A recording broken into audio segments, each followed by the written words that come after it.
O Lucas precisa jogar, é o nosso principal jogador, é a nossa principal referência, principalmente técnica, e ele precisa desse ritmo. E já falei na live anterior, esse ritmo só se adquire em jogo. Pode treinar um mês pra caramba, fisicamente, tecnicamente, taticamente. O jogo te dá condições, situações que você não consegue simular em treino. E o Lucas precisa disso. Agora, a dúvida que fica para mim,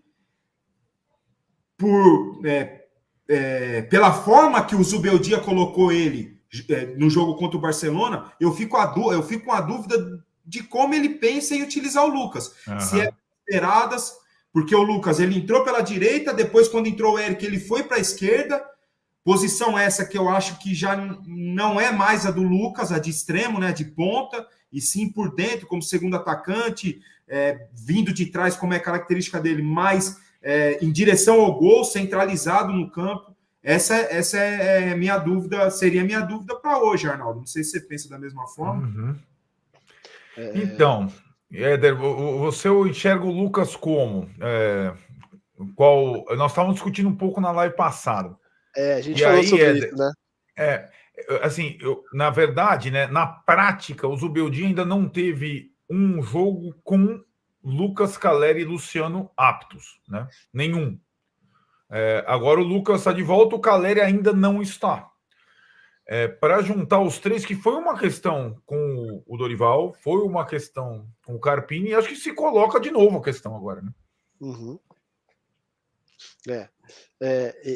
Eu acho que eu gosto mais do Lucas por dentro, como a gente comentou na última.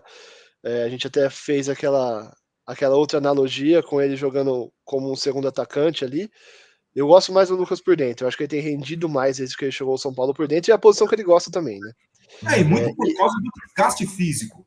O jogador que joga pelas pontas hoje, o desgaste físico dele é muito grande, acompanhando o lateral até o fim, não importa o lado, né? E por dentro, apesar de ter responsabilidade na questão defensiva, mas é uma responsabilidade, eu considero menor, é mais de fechamento de espaço, de cortar a linha de passe e tal, mas não aquela responsabilidade de correr a lateral toda, que desgasta demais ele. Então, e isso ficou provado no jogo contra o Barcelona, é claro que sem ritmo e tal.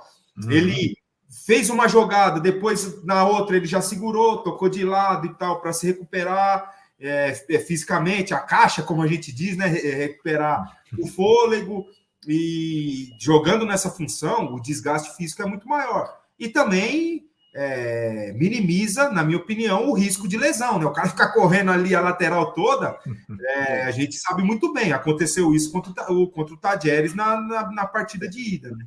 Esse é um problema do Lucas, né? Eu até queria perguntar para vocês o que acontece com o Lucas, porque o Lucas hoje tem 9 jogos na temporada, o São Paulo tem 26. Então, o que está acontecendo com o Lucas que ele tem jogado tão pouco? Um jogador tão importante que a gente projetava como talvez o cara da temporada no Brasil, o cara para as aspirações do São Paulo no ano, e ele não consegue fazer nem a metade dos jogos, pelo menos até agora, na temporada. O que tem acontecido, Arnaldo? Bom, Éder, eu na volta dele, né, observei muito ele na Europa, e o final da passagem dele pelo Tottenham, quando ele era reserva, atuava de vez em quando, poucas vezes começava jogando. Então, ele vem de uma sequência final na Inglaterra de pouca minutagem, como a gente fala aqui. E aí ele começa aqui, primeiro, ele vem de férias e entra naquele São Paulo e Corinthians. Praticamente isso, né? Vem, tal, 2 semanas de treino, tem que jogar e joga com tudo. A gente até falou, as primeiras impressões, aquele primeiro toque na bola dele contra o Atlético Mineiro, né? Que ele entra no intervalo, o São Paulo até perdeu o jogo, dia da apresentação.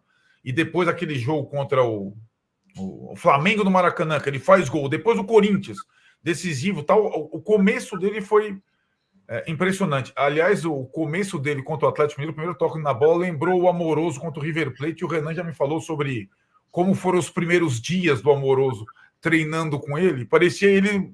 Amoroso veio lá, de repente caiu no primeiro jogo, ele já tá. Mas aí vem a sequência. O que a gente imaginava é que férias, retomada, pré-temporada, ele tivesse, depois de ter lesionado contra o Palmeiras lá no Brasileirão, um tempo de preparação para suportar a temporada. E aí acho que tem algumas questões, detalhes. Primeiro, a equipe que preparava o São Paulo para a temporada era a equipe do Dorival. O técnico era o Dorival. E tinha uma ideia para ele. Muito me leva a crer, como vocês falaram, que a ideia de aproveitá-lo por dentro, como ele foi decisivo na Copa do Brasil. Uma semana antes de começar, entra a equipe do Carpini. E o Carpini começa, além de equipe física ser diferente, de preparador físico, o tipo de jogo diferente, menos cadenciado, uma nova posição, né? E ele começa contra o Santo André, aí junta aquela situação que o Renan elencou aqui. Contra o Santo André, ele começa com ponta esquerda.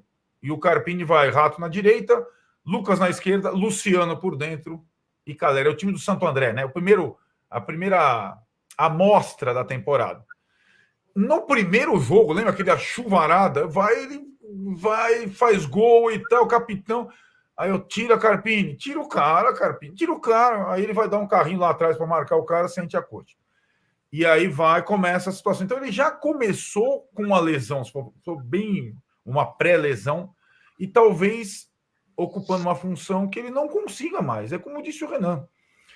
Eu até falei com vocês na outra vez que eu imagino que ele tenha que, aí, na medida da maturidade, dosar um pouco as arrancadas, mesmo que ele esteja jogando por dentro, para poder suportar uma partida inteira, ou boa parte, a maior parte da partida, e não tenha as lesões sucessivas musculares, aquelas típicas de arranque. Foi o que ele teve, né?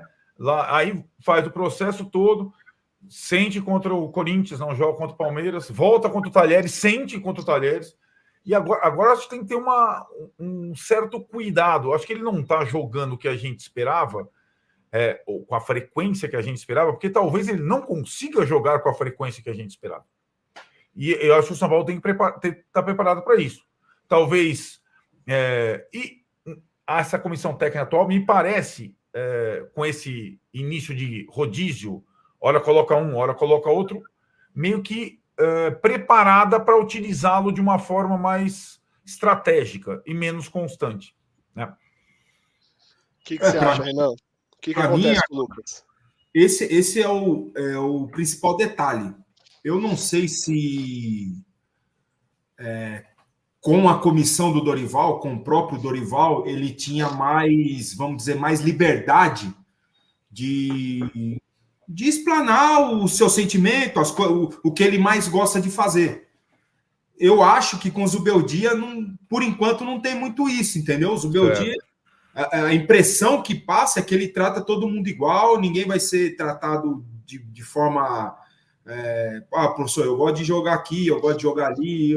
A impressão que eu tenho é essa, e isso me incomoda um pouco, se tratando do nosso principal jogador, né? E eu acho que com o Dorival ele teria muito mais isso, né? Muito mais a liberdade. E depois de tudo que foi conquistado, depois da amizade feita, de falar, professor, eu acho que é hora de eu segurar esse jogo. Eu acho que ainda com o Zubeldia, eu acho que ele não tem muito disso, né, professor? Eu vou segurar esse jogo para ir naquele, sabe? E com o Dorival teria muito disso. A respeito das lesões do Lucas, o Arnaldo pontuou assim desde o início, né? Que é o final da estada dele na Europa, jogando muito pouco, e quando jogava entrava, e mesmo assim ainda tendo lesões lá também, e daí chega aqui de férias, mas numa forma incrível, não parecia, né, que ele estava de férias, ele já chegou, já jogou com arrancadas, ele passava dos caras, esse cara veio da onde? Porque a força que ele está passando, a facilidade que ele está driblando os adversários era absurda, né? E ele é um jogador, Éder, Arnaldo, que ele é o jogador da força, do arranque. Ele não é um jogador de cadência, de pegar a bola, vira o jogo, segura, a bola cai no pé dele, ele já tenta se girar e arrancar com ela. É a característica dele, ele não pode mudar, é o que ele tem de melhor. A vida dele toda foi assim, a carreira dele toda foi assim. Então, esse tipo de jogador corre muito mais risco de se lesionar, na questão muscular, que eu queria dizer, do que outros. Agora, tem outros fatores também, eu acho que ele tem, eu não sei, se não tem, deveria ter, um fisioterapeuta particular, fora os do clube, um fisioterapeuta particular e um preparador físico particular. Acredito que ele tenha. E trabalhar em conjunto com a preparação física do Zubeldia, do São Paulo, dele, sabe? Para ele estar no melhor da sua forma. Apesar da sua idade e tudo, ele ainda, repito, é a nossa principal referência. É aquele jogador que quando você pegar ali, quando estiver afunilando o negócio, você pegar as finais de Copas, um jogo difícil do Campeonato Brasileiro, é aquele jogador que hoje, na minha cabeça, é o que pode fazer a diferença. É o que pode, numa arrancada, decidir um jogo. Ele decidiu na Copa do Brasil para nós o primeiro jogo. Ele decidiu o jogo. O Rato fez aquele gol, tal. A gente sabe de toda a história. O Rato cortou para a esquerda. A gente sabe de toda a história. Mas eu estava no Morumbi, ninguém me contou. O que esse cara jogou foi absurdo. Foi absurdo. Era para o São Paulo ter feito 5, 6 no primeiro tempo. E tudo isso graças à perfeita atuação do Lucas, entendeu? Então, eu acho que deve haver essa força-tarefa, essa comunicação para a gente tratar o nosso principal jogador, aquele cara que vai fazer a diferença para nós, na minha opinião. Hoje eu vejo assim, tem o Caleri, mas o Caleri é o finalizador. Né? Se a bola não chegar em condições, o Caleri não vai pegar a bola lá, driblar 3 e fazer o gol, não vai fazer. Entendeu? Então é aquele cara que eu vejo que tem a condição, Arnaldo, não sei se você concorda comigo, é a condição de fazer o diferente. Sim. Na criatividade, na força, na velocidade, na qualidade que ele tem. Entendeu? E tem sim, eu não sou daqueles que pensam, não, no elenco de 30, todo mundo tem que ser tratado igual. Não, eu não sou dessa opinião. E aprendi isso com o grafite. Um dia, eu aquecendo com o grafite para a gente entrar num jogo do Campeonato Brasileiro contra o Flamengo no Morumbi. Tô precisando fazer um gol, cara. Ele tava tomando cartão amarelo pra caramba. Tô precisando fazer um gol, Daí eu alongando com ele, falei: negão, eu preciso segurar o refrão lá atrás, porque, o time no meio do campo dos caras é bom, não sei o quê. Ele falou: Renan, você não é cobrado igual eu. Você tem sua responsabilidade no sistema e eu tenho a minha, mas nunca você vai ser cobrado igual a mim. E eu concordo, e ele tem razão. O Caleri é mais cobrado do que o Juan. Porque espera-se muito mais dele. Então, como a gente espera muito mais do Lucas, o tratamento tem que ser diferente, na minha opinião. Na questão de treinamento, na questão de escolher o melhor jogo para escalá-lo. Enfim, eu não sou daquele que os 30 tem que ser tratados iguais. Não, o Rogério era tratado diferente, o Lugano era diferente, o Luiz Fabiano era diferente, o Amoroso era diferente, porque eles faziam a diferença. Tem que ser tratado diferente.